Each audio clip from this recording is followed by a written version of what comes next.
Hello students, my name is Rajendrani और आज हम बात करने वाले हैं क्लास 10th के चैप्टर नंबर 5 कंज्यूमर राइट्स की। So in our previous lecture we have already discussed about consumer rights और बीइंग अ सिटीजन और बीइंग अ कंज्यूमर आपको अपने सारे कंज्यूमर राइट्स पता होने चाहिए ताकि आप खुद भी अवेयर रहें और अपने आसपास के लोगों को भी अवेयर कर सकें। और फिर हमने देखा था कि इसमें से इस चैप्टर में से कैसे कैसे क्वेश्चंस फॉर्म हो सकते हैं। तो ये चैप्टर काफी प्रैक्टिकल नॉलेज लेकर आता है कि प्रैक्टिकली बीइंग अ कंज्यूमर आपको कैसे बिहेव करना है, कैसे आसपास के लोगों को अवेयर करना है। अब हम देखेंगे इस पार्ट के अंदर कि और कैसे कैसे क्वेश्चंस फॉर्म हो सकते हैं आपके एग्जाम के पर्पस के लिए। So first question of this chapter is What was the key reason for the emergence of consumer movement in India? सबसे पहले तो आप मुझे ये बताएंगे कि कंज्यूमर मूवमेंट कब स्टार्ट हुआ था इंडिया में। मैंने आपको बताया था 1960 से स्टार्ट हुआ था और उसका रीजन क्या था। तो फर्स्ट ऑप्शन हमारे पास है हाई लिटरेसी रेट्स, क्या इसकी वजह से स्टार्ट हुआ था। Next option low production of goods. C option is unfair trade practices like hoarding and adulteration. Hoarding, what's the meaning of hoarding? Hoarding का हमने किया था कि क्या होता है, अगर प्राइसेस लो हैं तो क्या करते हैं, जो बहुत सारे सेलर्स होते हैं, मैन्युफैक्चरर्स होते हैं, वो क्या करते हैं, आप सामान को अपने पास रखना स्टार्ट कर देते हैं और वो वेट करते हैं कब प्राइस इंक्रीज हो और कब वो मार्केट में अपना प्रोडक्ट लॉन्च करें या फिर अपना प्रोडक्ट बेचें। तो ये क्या होता है, होर्डिंग होती है। और अडल्ट्रेशन क्या होता है? अडल्ट्रेशन होता है मिक्स करना, कुछ प्रोडक्ट्स को मिक्स कर देना ताकि उसका वेट इंक्रीज हो जाए। तो 1960s में हमने पढ़ा था अनफेयर ट्रेड प्रैक्टिसेस होना स्टार्ट हुई थी, उसमें होर्डिंग और अडल्ट्रेशन क्या था, एक ऑप्शन था। तो इसका आंसर क्या हुआ? Answer number C, option C. Now next question, Which of the following is not a consumer right according to the Consumer Protection Act? आप सबसे पहले मुझे बताओ कंज्यूमर प्रोटेक्शन एक्ट कब आया था? 1986 में आया था और इसमें हमने बताया था कि कौन कौन से डिफरेंट 5 राइट्स हमारे पास थे बीइंग अ कंज्यूमर। तो आपको देखना है कि इसमें से कौन सा राइट हमारे पास नहीं था। So first option right to vote. अब क्या राइट टू वोट हमारे पास कंज्यूमर राइट्स के अंदर था? नहीं। राइट टू वोट क्या है? एक पॉलिटिकल राइट है। कैसा राइट है? Political right.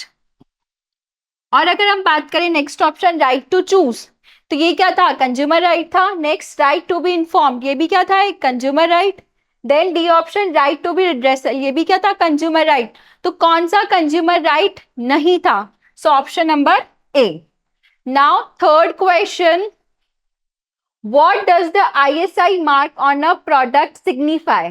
अब ISI मार्क मैंने आपको बताया था, जो भी प्रोडक्ट्स होते हैं उनका एक स्टैंडर्ड मेंटेन करना होता है। अगर वो आपकी सेफ्टी से रिलेटेड हो, अगर वो आपकी हेल्थ से रिलेटेड हो, तो गवर्नमेंट ने क्या किया, कुछ स्टैंडर्ड्स बना दिए कि किसी भी प्रोडक्ट को सेल करने के लिए आपको इन स्टैंडर्ड्स को फॉलो करना ही होगा। तो वो जो स्टैंडर्ड्स हैं उस वो अगर प्रोडक्ट्स की बात करें तो वो किस में आते हैं? आईएसआई मार्क के अंदर आते हैं। और इसका मैंने आपको एग्जांपल भी बताया था, हेलमेट। जो हेलमेट सेल आउट होता है वो आईएसआई मार्क का है, मतलब वो क्या करेगा, आपके हार्ट को प्रोटेक्ट करके रखेगा। तो क्या होगा इसका answer? Option number A, the item is imported. क्या ये था आईएसआई का मतलब? B option, the product is new. C option, the product meets quality standard set by BIS। तो ये क्या था कि क्या क्वालिटी को ये मेंटेन करता है या उन क्वालिटी स्टैंडर्ड्स को मीट करता है? तो answer is C option. So what is BIS? BIS is Bureau of Indian Standards. तो जितने भी प्रोडक्ट्स इंडिया के अंदर सेल आउट होंगे उनके स्टैंडर्ड्स को मार्क करना कि इन स्टैंडर्ड्स पे वो प्रोडक्ट होना चाहिए। तो वो स्टैंडर्ड्स कौन बनाता है? बेसिकली वो स्टैंडर्ड्स बनाता है BIS, bureau of Indian standards. ठीक है। Now next question, What does the RTI Act? RTI क्या था full form? What is the full form of RTI? That is Right to Information Act। और ये कौन से ईयर में आया था? ये आया था हमारा 2005 के अंदर। So what does the RTI Act primarily empower consumer to do? अब ये किस लिए था? इसकी इंपॉर्टेंस क्या थी RTI एक्ट की? फाइल पुलिस कंप्लेंट्स, क्या ये पुलिस कंप्लेंट्स के लिए था? Next is access government information, क्या गवर्नमेंट इंफॉर्मेशन को एक्सेस करने के लिए था? गेट डिस्काउंट्स ऑन प्रोडक्ट्स, क्या ये डिस्काउंट्स के लिए था? गेट फ्री लीगल एड, तो मैंने आपको बताया था कि राइट टू चूज आपके पास क्या है, आपके पास राइट है, राइट टू रिड्रेसल आपके पास राइट है, और राइट टू इन्फॉर्म्ड आपके पास राइट है। आपको डिफरेंट डिफरेंट राइट्स बताए थे मैंने सारे। तो राइट टू इन्फॉर्म्ड, जो आपके पास सारी इंफॉर्मेशन होनी चाहिए, उसको किसने स्टेगनेंट किया था, किसने उसको एम्पावर किया था? वो किया था हमारा RTI, right to information act. और उसके थ्रू क्या हुआ था, हम गवर्नमेंट डिपार्टमेंट्स की भी जितनी इंफॉर्मेशन है हम वो क्या कर सकते हैं, कलेक्ट कर सकते हैं। तो क्या होगा इसका answer? Option number B, access government information. Now next question, under COPRA which commission deals with claims above 10 crore rupees? COPRA क्या था हमारा? Consumer protection act. अब जो इसमें मैंने आपको बताया था कि रिड्रेसल के लिए किसी भी पर्सन को अगर प्रॉब्लम हो जाए तो उसका डिग्री ऑफ, कितना डिग्री ऑफ उसका नुकसान हुआ है, कितना हार्म हुआ है, उस डिग्री के अकॉर्डिंग वो अलग अलग लेवल पर कमीशंस के अंदर जा सकता है। वो कौन कौन से कमीशंस थे? सबसे पहले मैंने आपको बताया था डिस्ट्रिक्ट लेवल पे था, फिर स्टेट लेवल पे था, फिर नेशनल लेवल पे था। अगर हम बात करें डिस्ट्रिक्ट लेवल की, तो अगर 1 CR से कम का हार्म हुआ है आपको, तो किस लेवल पे जाएगा? डिस्ट्रिक्ट लेवल पे। अगर हम बात करें स्टेट की, तो 1 CR से 10 CR के बीच में अगर आपको हार्म हुआ है तो किस लेवल पे जाएगा? वो जाएगा हमारा स्टेट लेवल पे। और अगर 10 CR से ऊपर का हार्म है तो किस पे जाएगा? वो नेशनल लेवल पे। तो हमारा क्वेश्चन क्या है? 10 CR। तो कौन सा? Local commission, district commission, state commission और नेशनल कमीशन? इसका आंसर होगा answer number D, national commission. Now next question, in which year was the consumer protection act cobra enacted in India? कब आया था कंज्यूमर प्रोटेक्शन एक्ट? कौन से year के अंदर आया था? 1976, 1986, 1996 और 2006? कौन से ईयर में आया था consumer protection act? That is 1986। so what's the answer? Option number B. Now next question, which organization certifies edible oils and cereals in India? अब कौन सा ऑर्गेनाइजेशन है जो हमें बताता है कि ये जो प्रोडक्ट हम कंज्यूम कर रहे हैं ये हमारी हेल्थ के लिए अच्छा है, इसे कंज्यूम करने के बाद हमें कोई भी हेल्थ रिलेटेड इश्यूज नहीं होंगे? तो कौन सा मार्क आपको देखना चाहिए किसी भी प्रोडक्ट को कंज्यूम करने से पहले? जो एडिबल प्रोडक्ट्स हैं, क्या इसरो सर्टिफाई करता है? नहीं। BIS, bureau of Indian standards, ये सारी ऑर्गेनाइजेशन सारे प्रोडक्ट्स के लिए स्टैंडर्ड्स को बनाता है। अब एग मार्क मैंने आपको बताया था, एग्रीकल्चर जितने भी प्रोडक्ट्स हैं उनको सर्टिफाई करना कि ये स्टैंडर्ड्स को मीट कर रहा है या नहीं कर रहा है, वो कौन करता है? Agmark. So what's the answer? Option number C. Now next question, Reji Mathews case highlighted which consumer right? Reji Mathew का केस आपको याद है जिसमें हमने डिस्कस किया था कि कैसे मेडिकल नेग्लिजेंस हुआ था, उसकी वजह से वो बच्चा हैंडीकैप हो गया था। तो उसमें क्या था, उसकी सेफ्टी को इंश्योर नहीं किया गया था, उसकी जो सेफ्टी थी वो कहीं ना कहीं कॉम्प्रोमाइज हो गई थी ड्यू टू मेडिकल नेग्लिजेंस। तो उसका कौन सा राइट जो हैम्पर हुआ था वो हमें इस क्वेश्चन में बताना है। So A part right to education, B option right to be informed, C option right to safety, D option right to leisure. अब क्या होगा इसका answer? Answer number C, right to safety. क्या कॉम्प्रोमाइज हुई थी? उसकी सेफ्टी कॉम्प्रोमाइज हुई थी। Now next question, which of the following is the duty of a responsible consumer? You are a responsible consumer. What's your duty? Just read. Option number A, refuse to take a bill. You are not going to take a bill. B option, accept expired goods. आप कौन से goods accept कर लोगे? जो expiry date वाले हैं।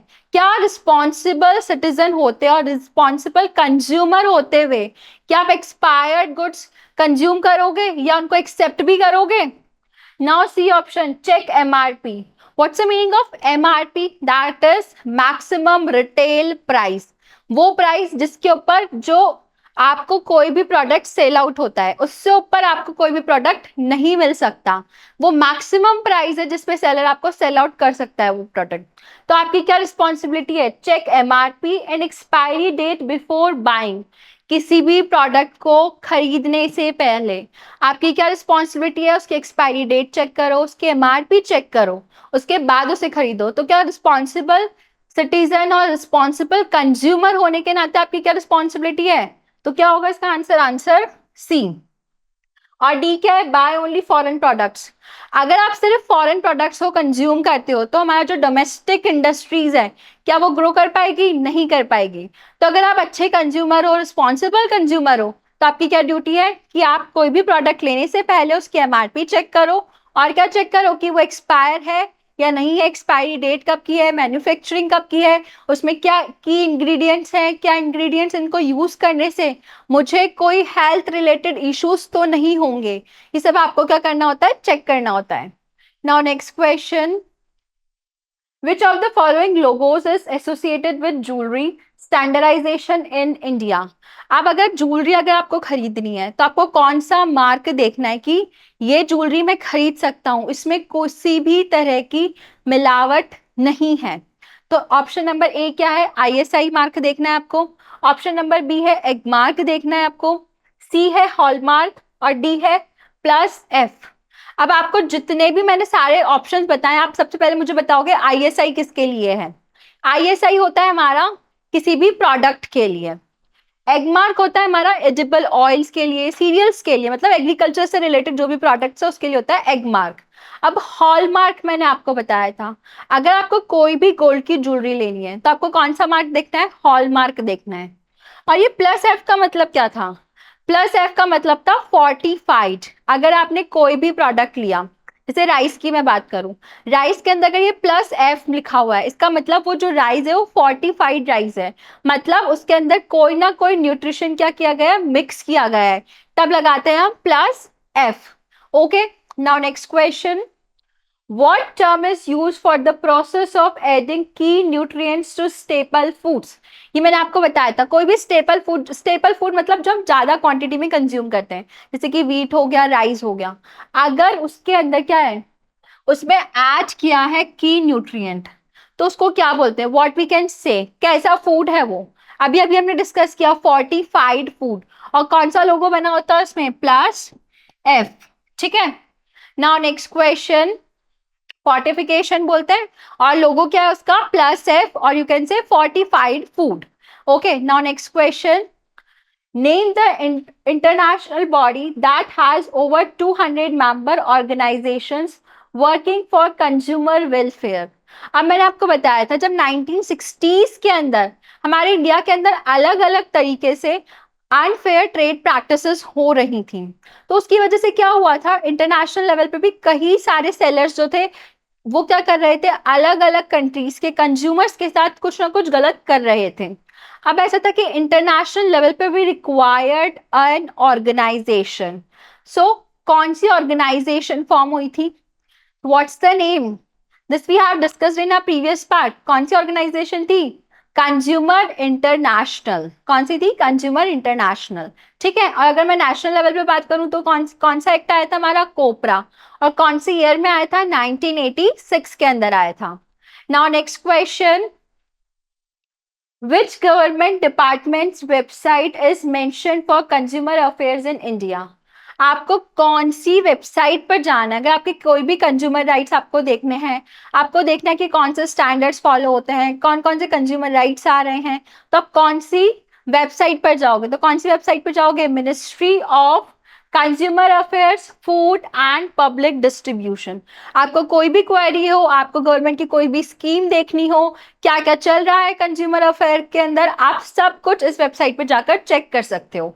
ठीक है, now next question, what is the method called where disputes are settled outside the consumer commission? अब अगर हमको क्या करना है? कोर्ट्स में जाना है, अगर हमको रिड्रेसल करना है, अगर हमको लीगल तरीके से जाना है, उसके लिए तो क्या है? कमीशन रिड्रेसल हमारे पास 3 लेवल्स पे हैं। कौन कौन से लेवल पे? डिस्ट्रिक्ट लेवल पे, स्टेट लेवल पे और नेशनल लेवल पे। अब ये बोल रहा है जो डिस्प्यूट रिड्रेसल हो रहा है वो आउटसाइड ऑफ द कमीशन हो रहा है। ठीक है, with the help of a neutral person. आप समझ लो कि आप दो फ्रेंड्स हो, आप दोनों का किसी बात पर डिस्प्यूट हो गया है। अब आप क्या करते हो? आप दोनों किसी भी रिलेटिव के पास नहीं जाते, आप किसी ऐसे पर्सन के पास जाते हो जो आप पर्सन आपको नहीं जानता है, जो पूरी तरीके से न्यूट्रल है, ना वो आपको जानता है ना वो आपके फ्रेंड को जानता है। तो अगर वो आपका डिस्प्यूट एड्रेस करता है या आपका डिस्प्यूट को रिजॉल्व करता है, तो उस प्रोसेस को क्या बोलते हैं? उस प्रोसेस को बोलते हैं मीडिएशन। क्या बोलते हैं? मीडिएशन। कि उस पर्सन ने क्या किया, आपकी भी बात सुनी, आपके फ्रेंड की भी बात सुनी, और न्यूट्रल तरीके से जिसकी भी गलती थी उसको उस पर्सन को अपनी गलती बताई और बोला कि इस प्रॉब्लम का ये सोल्यूशन होना चाहिए। ठीक है, उसको क्या बोलते हैं? उस प्रोसेस को बोलते हैं mediation. Now next question, which act passed in 2005 ensured transparency in the functioning of government departments? अब कौन सा ऐसा एक्ट था जो 2005 में आया था? मैंने आपको बताया था राइट टू बी इन्फॉर्म्ड। अब राइट टू बी इन्फॉर्म्ड किस किस कौन से एक्ट की वजह से और ज्यादा एम्पावर हुआ था? वो था हमारा 2005 में जो एक्ट आया था, राइट टू इंफॉर्मेशन की वजह से। किसकी वजह से? राइट टू इंफॉर्मेशन, जिसको शॉर्ट फॉर्म में बोलते हैं RTI एक्ट। और ये आपने मोस्ट ऑफ सुना भी होगा कि अगर आपको कोई भी गवर्नमेंट से कोई इंफॉर्मेशन निकलवानी है तो कौन सा एक्ट लेकर आता है? RTI। या तो RTI लगा दो, या RTI एक्ट के थ्रू आप क्या कर सकते हो? कंप्लेंट फाइल कर सकते हो। ठीक है, तो कौन सा एक्ट है? RTI एक्ट है। और कौन से ईयर में आया था? दिस यू शुड नो, 2005 में आया था। Now next question, What role do consumer protection councils play in helping consumers? अब क्या है कंज्यूमर प्रोटेक्शन काउंसिल्स? इनका क्या रोल है किसके अंदर? Helping consumers. ये कंज्यूमर्स की किस तरीके से हेल्प कर रहे हैं? तो आपको मैंने बताया था क्या होता है, ये लोग अवेयरनेस फैलाते हैं और क्या करते हैं, जो भी लीगल प्रोसेस फॉलो करना है, बहुत सारे लोगों को, बहुत सारे कंज्यूमर्स को लीगल प्रोसेस नहीं पता होता है, तो उनको बताने का काम कौन करता है? ये काउंसिल्स करती हैं, जिनका नाम क्या है? Consumer protection councils. ठीक है, और आपके रेफरेंस के लिए आंसर है consumer protection councils guide consumers on how to file cases, कि केसेस कैसे फाइल करने हैं, to consumer dispute redressal commissions. They also create awareness and sometime represent consumers to in these commissions. अब क्या करते हैं? कैसे केस फाइल करना है, कैसे प्रोसीड करना है, कहाँ आपको कैसे फाइल करना है, कैसे खुद को रिप्रेजेंट करना है, और समटाइम्स तो ये खुद भी रिप्रेजेंट करते हैं कहाँ पर? कमीशंस के अंदर। किसको? कंज्यूमर्स को। ठीक है, now next questions, what is the significance of residents welfare association in consumer protection? अब residents वेलफेयर एसोसिएशन की क्या इंपॉर्टेंस है कंज्यूमर प्रोटेक्शन के अंदर? तो क्या इंपॉर्टेंस है? Residents welfare association take up cases of unfair trade practices. जो भी अनफेयर ट्रेड प्रैक्टिसेस हो रही है कंज्यूमर्स के साथ, जैसे कि होर्डिंग हो गया, और जो भी प्रोडक्ट था उसमें ओवर प्राइसिंग हो गई, ठीक है, और जो उसका वेट था उस वेट से ना देकर उसके कम वेट में क्या दिया, अगर वो प्रोडक्ट दिया, डिफेक्टिव पीस हो गया। तो किसी भी तरह की अगर अनफेयर ट्रेड प्रैक्टिसेस फॉलो करता है कोई भी सेलर, कोई भी मैन्युफैक्चरर, तो कौन रिड्रेस कर सकता है उसको? वो रिड्रेस कर सकता है हमारा रेसिडेंट्स वेलफेयर एसोसिएशन। तो ये बेसिकली क्या करता है? उन केसेस को और कंज्यूमर्स के बिहाफ पे उन केसेस को क्या करता है? रिप्रेजेंट करते हैं। तो residents welfare association take up cases of unfair trade practices on behalf of their members. They act as local level bodies to protect consumer interest. वो बेसिकली क्या करते हैं? कंज्यूमर्स के इंटरेस्ट को प्रोटेक्ट करने के लिए क्या करते हैं? लोकल लेवल पे काम करते हैं। ठीक है, now next question, why do most consumers not approach the redressal commissions even when exploited? अगर मैं आपकी बात करूं, आपके साथ कुछ भी गलत होता है, बीइंग अ कंज्यूमर, कभी फॉर्चुनेटली और अनफॉर्चुनेटली आपके साथ कभी भी कुछ गलत हो जाता है, तो क्या आप किसी भी कमीशन में जाओगे? और कई बार लोगों के साथ गलत होते हुए भी वो कमीशंस में नहीं जाना प्रेफर करते हैं। उसका रीजन क्या होता है? ये जो प्रोसेस है ये काफी लेंथी प्रोसेस है, टाइम टेकिंग प्रोसेस है, एक्सपेंसिव प्रोसेस है, आपको लीगल नॉलेज होनी चाहिए इस प्रोसेस के लिए। तो बहुत सारे लोग क्या करते हैं? इसको अवॉइड करना स्टार्ट कर देते हैं। वो इनके साथ अगर एक्सप्लॉयटेशन हुआ है तब भी वो इस प्रोसेस को क्या करते हैं? अवॉइड करने लगते हैं। ठीक है, तो ये क्या रीजन है? एक्सप्लॉयटेशन होते हुए भी ये प्रोसेस क्या होता है, थोड़ा सा लेंदी है, एक्सपेंसिव है, और अवेयरनेस भी कभी कई बार क्या होती है, कम होती है. So what we can write, the redressal process is often seen as time consuming है, expensive है, complex है. Many cases require lawyers and most purchases are small retail transactions with no cash memos. अब क्या होता है, कई बार हम जल्दी जल्दी के अंदर बिल या रिसिट नहीं लेते हैं, और अगर आप बिल और रिसिट नहीं ले रहे हो तो आप किसी भी तरीके से क्लेम नहीं कर सकते कि ये जो मेरा प्रोडक्ट है इसका मुझे आप क्या दो, कॉम्पनसेशन दो. अगर आपके पास बिल ही नहीं है तो आप कैसे कैसे प्रोसीड करोगे, कैसे अपने आप को बताओगे कि ये चीज मेरी सही है. तो क्या होता है, कैश मेमोज और वीकेंड से बिल लेना मैंडेटरी होता है. और कई बार क्या क्या होता है, बहुत छोटे छोटे ट्रांजेक्शन होते हैं, जैसे 200 का है, 500 का है, तो हम लेट गो करते हैं उस चीज को कि इट्स ओके, इतना ही तो अमाउंट है, कौन जाएगा कमीशन के अंदर, कौन इतना सारा टाइम कंज्यूम करेगा, कौन इतने लॉयर्स के पीछे जाएगा, या कौन खुद खुद को रिप्रेजेंट करेगा. तो उस प्रोसेस को ना फॉलो करने की वजह से बहुत सारे लोग क्या करते हैं, एक्सप्लॉइट होते हुए भी उस प्रोसेस को छोड़ देते हैं. ठीक है. Now next question, how does the government promote consumer awareness through media. अब गवर्नमेंट कैसे कैसे मीडिया के थ्रू अवेयरनेस को इंक्रीज कर रही है, लोगों में अवेयरनेस फैलाने की कोशिश कर रही है मीडिया के थ्रू. तो कैसे कर रही है, the government spreads legal awareness through posters, advertisement on television. क्योंकि आजकल क्या है, अगर हम बात करें टेलीविजन की, तो लोग क्या कहें, मोस्ट ऑफ लोग, अगर हम बात करें गांव देहात की, जो बहुत आउटस्कर्ट्स पे एरियाज हैं, जो रिमोट एरियाज हैं, तो टीवी तो ऑलमोस्ट सब लोग देखते हैं.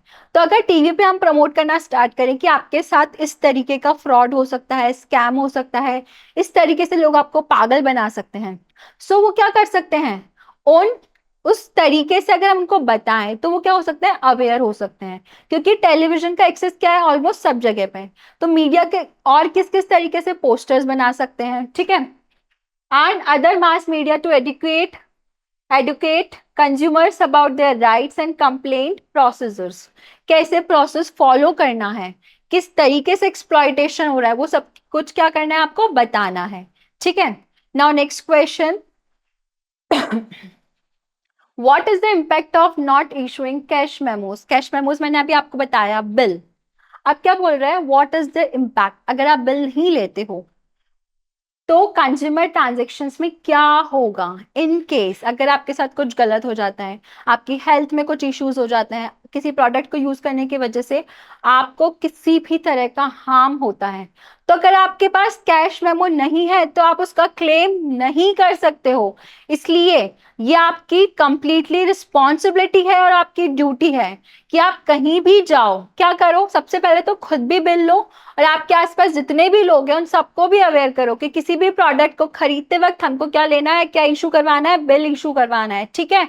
अगर बिल आपके पास है तो आप जाकर उस पर्सन को बोल सकते हो, सेलर को बोल सकते हो कि एक्सपायरी डेट का प्रोडक्ट है, ये प्रोडक्ट डिफेक्टिव है. बट आप कब क्लेम कर सकते हो, जब आपके पास बिल हो.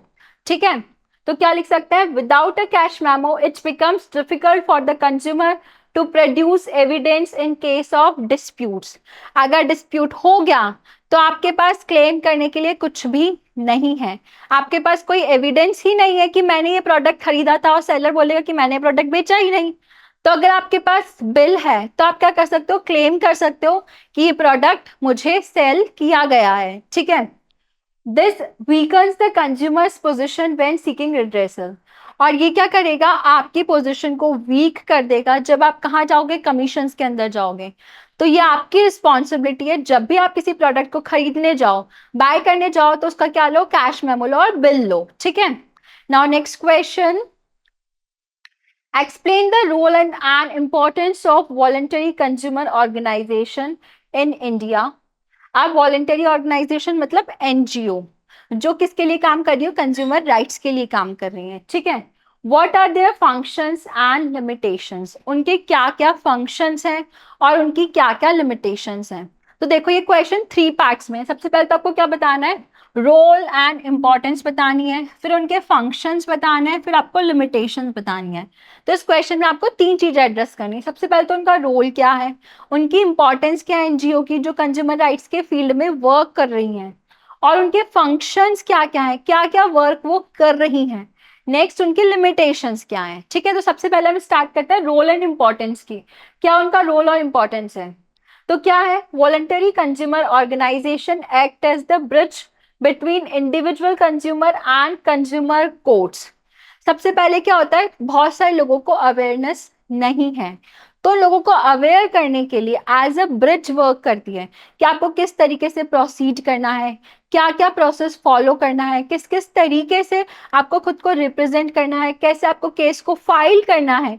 तो किसकी तरह वर्क करती है, एज अ ब्रिज की तरह वर्क करती है। ठीक है, किस किस के बीच में, इंडिविजुअल कंज्यूमर और कंज्यूमर कोर्ट्स के बीच में। ये तो क्या हो गया, उसका रोल हो गया। और क्या, they help raise awareness and educate people about their rights and duties. लोगों को उनके राइट्स बताना, उनकी ड्यूटीज बताना। ड्यूटीज में क्या होगा, जैसे आप कंज्यूमर हो तो आपको क्या ड्यूटी है, आपको कोई भी प्रोडक्ट खरीदने से पहले उसका एमआरपी चेक करना है, उसकी एक्सपायरी डेट चेक करनी है, उसके इंग्रेडिएंट्स चेक करना है, उसको कैसे यूज करना है, वो आपकी क्या है, वो आपकी ड्यूटी है उन सब चीजों को चेक करना। आपकी ड्यूटी है और आपकी रिस्पॉन्सिबिलिटी है कि बीइंग अ कंज्यूमर आप अवेयर हो। और क्या है, ये आपका राइट भी है कि आप सेलर को जाके क्वेश्चंस कर सको कि ये जो प्रोडक्ट दिया है आपने, ये किस तरीके से अच्छा है और किस तरीके से अच्छा नहीं है। तो ये तो क्या था, रोल एंड इम्पोर्टेंस। अब हमको बात करनी है उसके फंक्शंस क्या है। तो क्या फंक्शंस है, guide consumer on how to file complaints, complaints कैसे फाइल करनी है, और इन कंज्यूमर डिस्प्यूट रिड्रेसल कमीशंस, जो हमने बात करी थी 3 लेवल पे होती है, कौन कौन से लेवल पे होती है, डिस्ट्रिक्ट लेवल पे, नेशनल लेवल पे और स्टेट लेवल पे। तो इनमें कैसे फाइल करनी है अपनी कंप्लेन को। ठीक है, sometime represent individual consumers in these commissions. और कई बार ये क्या करती है, वॉलंटरी ऑर्गेनाइजेशन, ये एनजीओस क्या करते हैं कि अगर कोई पर्सन खुद को रिप्रेजेंट नहीं कर पा रहा है, एजुकेटेड नहीं है, तो वो क्या करते हैं, खुद जाकर उस पर्सन को रिप्रेजेंट करते हैं। ठीक है, and conduct awareness campaigns, workshops and mock drills in schools and communities. क्या करना, इनका बेसिकली काम होता है अवेयरनेस के लिए। अब अवेयरनेस अलग अलग तरीके से हो सकती है, मॉक ड्रिल्स के थ्रू हो सकती है, और स्कूल के अंदर जाके बच्चों को बताया जा सकता है। जैसे कि अगर मैं बात करूं आपकी, तो अभी तो मैंने आपको अवेयर कर दिया है, तो आप अपने जूनियर्स को अवेयर कर सकते हो। इन केस अगर वो कहीं फंस जाते हैं तो आप अपने घर वालों को अवेयर कर सकते हो कि आपको ये प्रोडक्ट खरीदते वक्त क्या क्या याद रखना है, किस किस तरीके से चीजों को फॉलो करना है। ठीक है, next is create pressure on government and businesses to adopt fair practices. और कई बार एनजीओ किसकी तरह वर्क करता है, एज अ प्रेशर ग्रुप की तरह भी वर्क करता है कि अगर कुछ भी कंज्यूमर्स के लिए अनफेयर हो रहा है तो वो क्या करेगा, कंज्यूमर को रिप्रेजेंट करेगा कि ये गवर्नमेंट की जो पॉलिसी है ये कंज्यूमर्स के राइट्स को हार्म कर रही है, तो आप ये पॉलिसी फॉलो नहीं करोगे। तो एज अ प्रेशर ग्रुप भी वो वर्क करता है।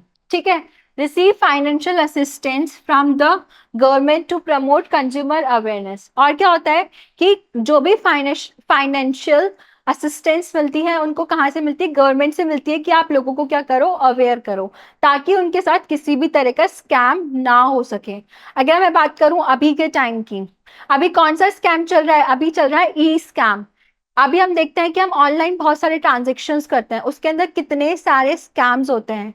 तभी तो अगर आप अभी किसी को कॉल करोगे तो कॉल करने से पहले आपको एक वार्निंग मिलती है कि आपको जो ट्रांजेक्शन्स करना है वो बहुत सोच समझकर करना है।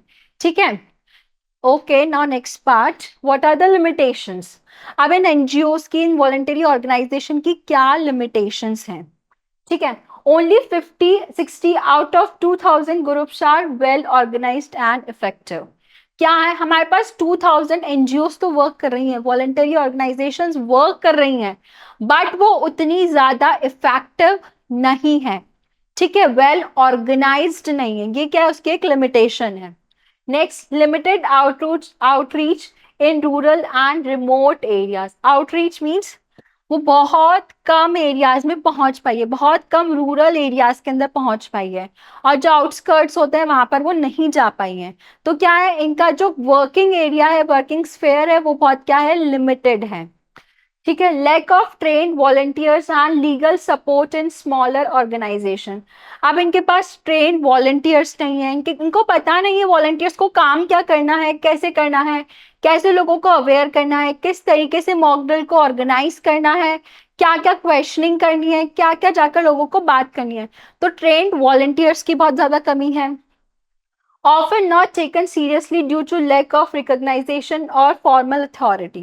और कई बार क्या होता है, एनजीओज को काफी सीरियसली नहीं लिया जाता है। उसका रीजन होता है इनके पास कोई अथॉरिटी तो है नहीं, पता नहीं है क्यों काम कर रहे हैं, कैसे काम कर रहे हैं, क्या ये सही भी काम कर रहे हैं या नहीं कर रहे हैं। तो इनमें क्या होती है, काफी सारी क्वेश्चनिंग होने लग जाती है उनके वर्क को लेकर। ठीक है, आपको अच्छे से क्लियर हुआ होगा कैसे जो ये वॉलंटरी ऑर्गेनाइजेशन और एनजीओ वर्क कर रही हैं, उनकी इंपॉर्टेंस क्या है और उनके लिमिटेशंस क्या हैं। Now next question, analyse how advertisements and promotional offers can mislead consumers, provide examples and suggest how consumers can stay alert. आप जो भी प्रोडक्ट्स या जो भी एडवर्टाइजमेंट आप देख रहे हैं वो किस तरीके से आपको मिसलीड कर रहा है। तो सबसे पहले मैं बात करूँ, एक फेयरनेस क्रीम का ऐड आता था जब मैं बहुत छोटी थी। तो क्या था, बहुत सारे लोग उसको यूज करते थे और उनको लगता था कि उसको यूज करने से वो क्या हो जाएंगे, उनका कलर फेयर हो जाएगा, पर ऐसा पॉसिबल नहीं है। और क्या क्या एग्जांपल्स हम देख सकते हैं कि जैसे कि है ना, जो भी मदर का जो मिल्क है उससे बेटर मिल्क होता है, जो ये जो पाउडर्ड मिल्क होता है, फॉर्मूला मिल्क जो होता है, क्या ये बेटर होता है। तो ये एडवर्टाइजमेंट क्या कर रहे हैं, कहीं ना किसी तरीके से हमको मिसलीड कर रहे हैं, हमको क्या बता रहे हैं कि इस तरीके से आप चीजों को यूज कर सकते हो। तो आप क्या लिख सकते हो आंसर, मिसलीडिंग एडवर्टाइजमेंट टेक्निक्स। आप क्या करते हैं, फॉल्स साइंटिफिक क्लेम्स करते हैं ये लोग कि इस प्रोडक्ट को आप यूज करोगे तो आपको ये रिपरकशंस होंगे, इसके रिजल्ट्स ये होंगे। तो आपको क्या करते हैं, मिसलीड करते हैं। जैसे examples, baby milk claim to be superior to mother's milk. अब अगर हम बात करें कोई भी बाहर का दूध, जो भी बेबी के लिए मिल्क क्लेम किया जा रहा है, वो किसी भी तरीके से मदर के मिल्क से सुपीरियर नहीं हो सकता। तो ये क्या है, एक मिसलीड करने का एक तरीका है, ये एडवर्टाइजमेंट दिया जाता है। और क्या एग्जाम्पल्स हो सकते हैं, कंसीलिंग हार्मफुल इफेक्ट्स।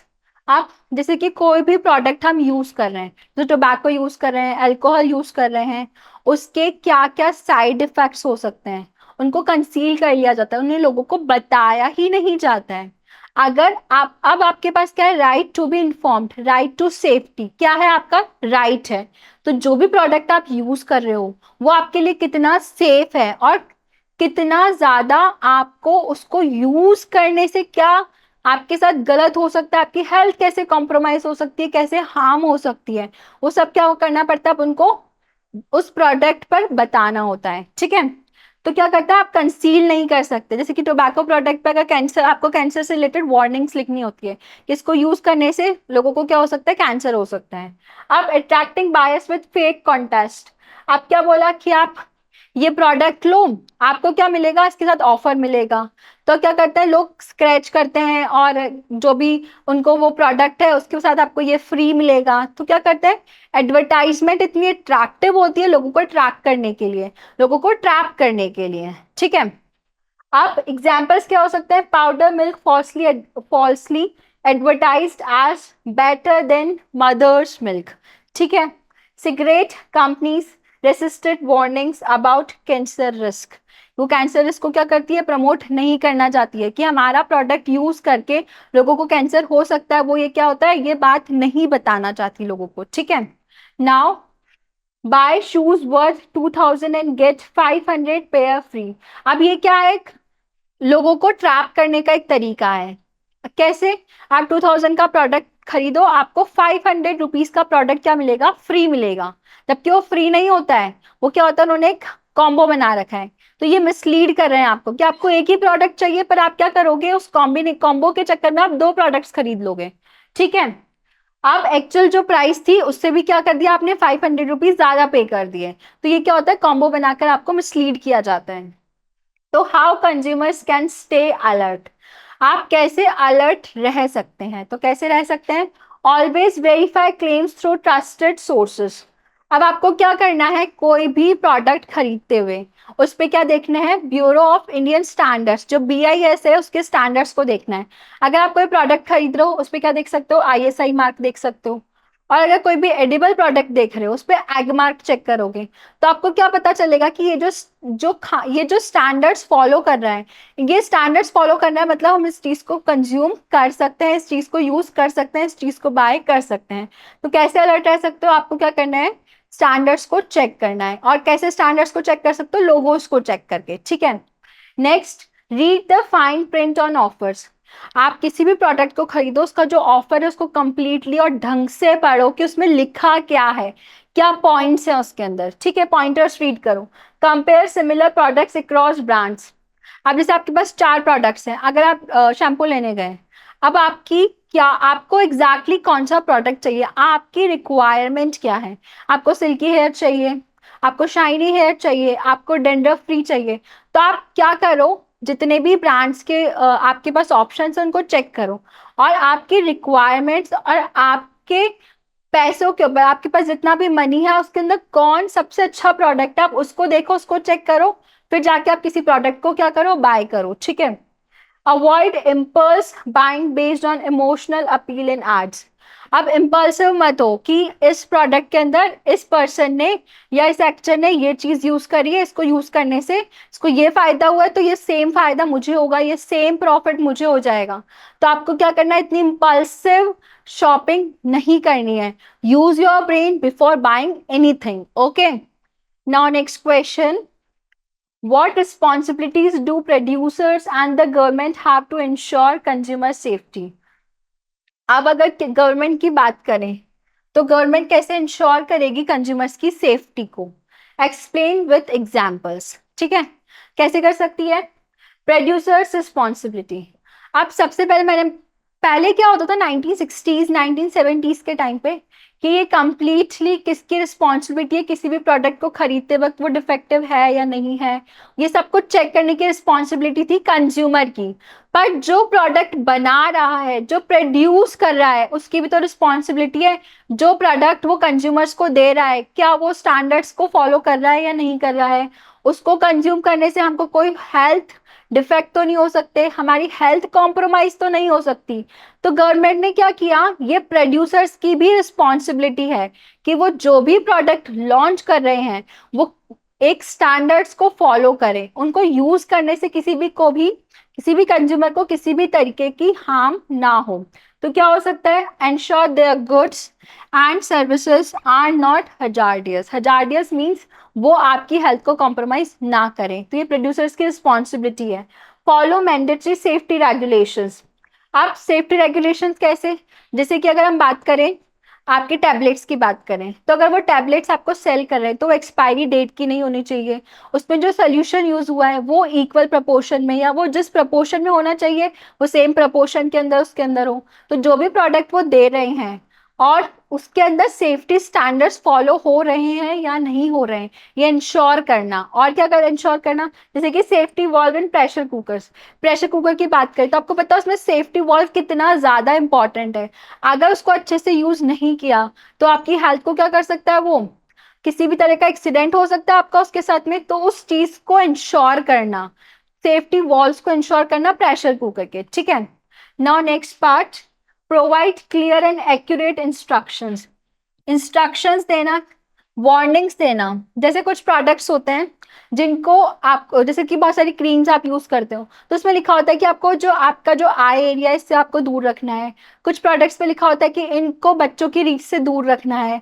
तो ये क्या है, वार्निंग्स हैं जो आपको क्लियरली मेंशन होती है उस प्रोडक्ट के ऊपर कि आपको ये प्रोडक्ट किस तरीके से यूज करना है। Way of instructions clearly mention होते हैं, ठीक है। Perform quality checks before releasing products into the market. आप क्या करो, अपने जो क्वालिटी चेक मैनेजर्स हैं उनको बिठाओ और उस प्रोडक्ट की क्वालिटी को चेक करवाओ कि ये प्रोडक्ट यूज करके किसी को कोई हार्म तो नहीं होगा। अलग अलग कंडीशंस में, अलग अलग टेम्परेचर्स पे, जैसे कि अगर मैं बात करूंगी अगर राजस्थान की मैं बात करूँ तो राजस्थान में 45 डिग्री टेम्परेचर है, अगर हिमाचल में जाओ तो वहाँ पे 20 डिग्री टेम्परेचर है। तो अलग अलग टेम्परेचर पे कहीं ये प्रोडक्ट अलग अलग तरीके से तो रिएक्ट नहीं करेगा, ठीक है। तो उनको क्वालिटी चेक मैनेजर्स को क्या करना है, उस क्वालिटी को चेक करना है।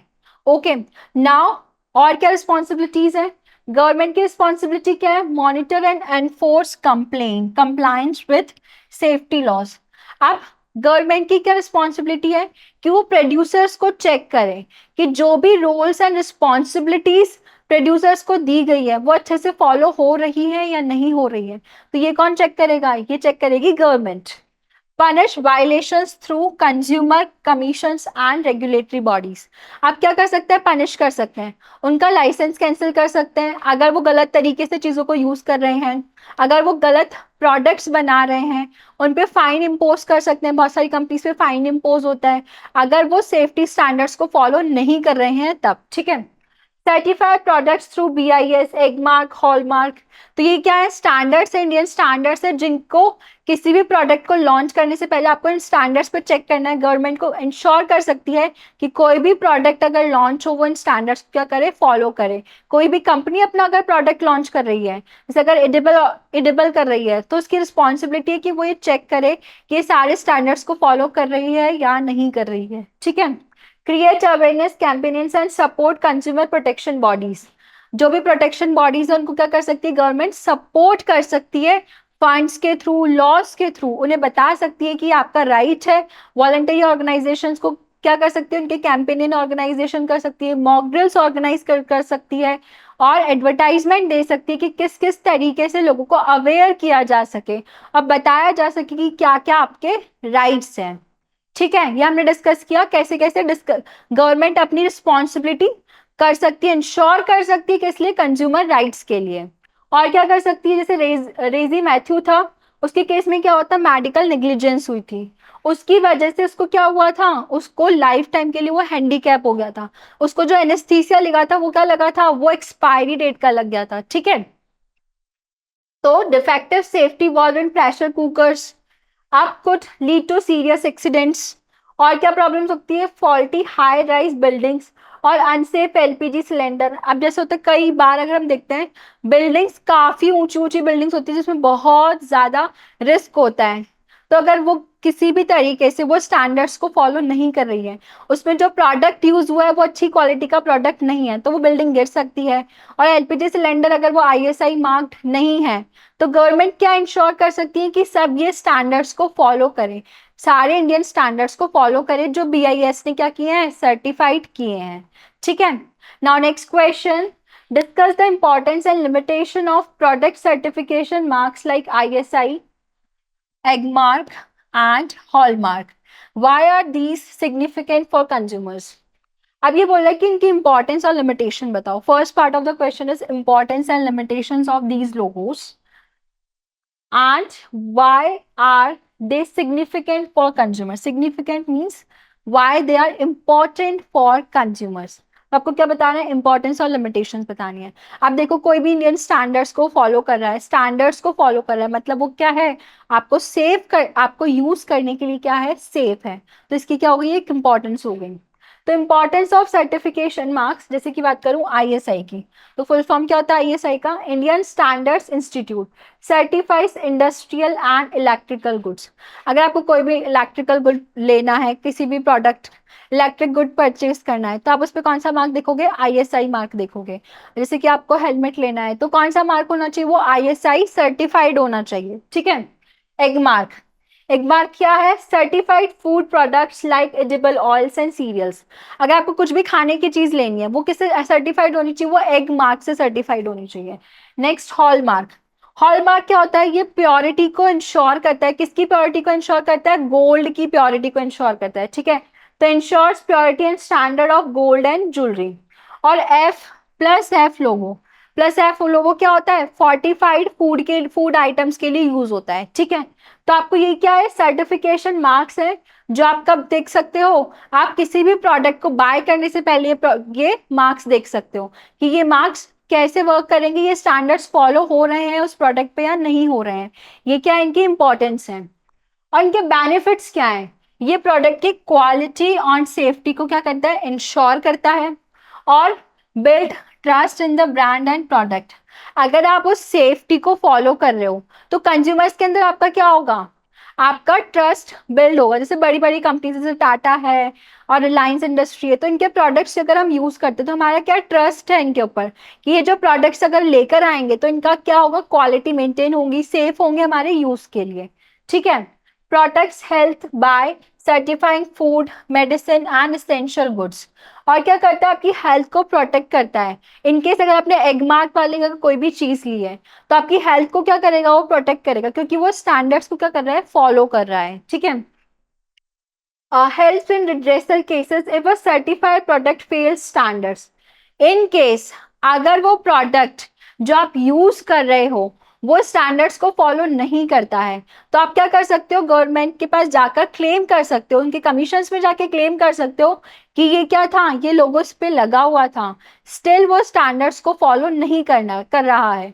तो फिर गवर्नमेंट क्या करती है, गवर्नमेंट एक डिसिप्लिनरी एक्शंस लेती है उन कंपनीज के अगेंस्ट जो कंपनीज इन स्टैंडर्ड्स को फॉलो नहीं कर रहे होते हैं, जिससे आपकी हेल्थ को और आपकी सेफ्टी को कोई किसी भी तरीके से कॉम्प्रोमाइज ना हो। और क्या हो सकता है, लिमिटेशंस क्या है इसकी, not all goods are mandated to carry certification. अब क्या है, जो आपकी सेफ्टी से रिलेटेड हो, आपकी हेल्थ से रिलेटेड हो, उनको तो सर्टिफाई करना बहुत ज़्यादा मैंडेटरी है। जैसे कि मेडिसिन हो गई, प्रेशर कुकर हो गया, एलपीजी गैस सिलेंडर हो गया, हेलमेट हो गया। बट बहुत सारे ऐसे प्रोडक्ट्स हैं जो सर्टिफाइड नहीं होते हैं। तो क्या है, सारे प्रोडक्ट्स को सर्टिफाइड नहीं किया जाता है। तो ये क्या होना चाहिए, हर प्रोडक्ट के लिए मैंडेटरी स्टैंडर्ड्स बनाने चाहिए कि हर प्रोडक्ट इस स्टैंडर्ड्स को फॉलो करे। ठीक है। तो ये क्या होना चाहिए, मैंडेटरी होना चाहिए। Fake certification marks can mislead consumer. और कई बार क्या होता है, कई सारी कंपनीज गलत तरीके से सर्टिफिकेट ले लेती है। तो वो गलत तरीके से जब सर्टिफिकेट ले लेती है तो क्या होता है, वो मिसलीड करती है किसको, कंज्यूमर्स को मिसलीड करती है। ठीक है। Many local producers bypass quality checks due to weak enforcement. अब मैंने क्या कहा, काफी सारे लॉज हैं बट उनका जो एनफोर्समेंट है, उनकी जो इफेक्टिवनेस है वो इफेक्टिवनेस नहीं है। तो क्या कर सकते हैं, ये इंश्योर कर सकते हैं जो भी प्रोडक्ट यूज किया जा रहा है उसके अंदर इफेक्टिव तरीके से हर लॉ को क्या हो, हर लॉ को यूज किया गया हो। और जो क्वालिटी चेक है वो क्वालिटी चेक अच्छी तरीके से हो, वो किसी भी तरीके से बाईपास ना किया जा सके। ठीक है। Consumers may not understand the significance of these mark. और कई बार लोगों को अवेयरनेस ही नहीं है कि आईएसआई मार्क क्या होता है, एगमार्क क्या है, हॉलमार्क क्या है, फोर्टिफाइड फूड क्या है। तो ये अब आपकी रिस्पॉन्सिबिलिटी है कि आप खुद भी अवेयर हो और अपने आसपास के लोगों को भी अवेयर करें कि आपको अगर इलेक्ट्रिकल प्रोडक्ट लेना है या आपको अपनी सेफ्टी से रिलेटेड प्रोडक्ट लेना है तो आपको आईएसआई मार्क देखना है। अगर आपको गोल्ड लेना है तो आपको गोल्ड लेने से पहले कौन सा मार्क देखना है, उसकी प्योरिटी के लिए हॉल मार्क देखना है। तो लोगों में अवेयरनेस की बहुत ज़्यादा कमी है। आई होप आपको ये चैप्टर बहुत अच्छे से क्लियर हुआ होगा। ये आपकी प्रैक्टिकल नॉलेज के लिए भी उतना ही ज़्यादा इम्पॉर्टेंट चैप्टर है। So thank you so much.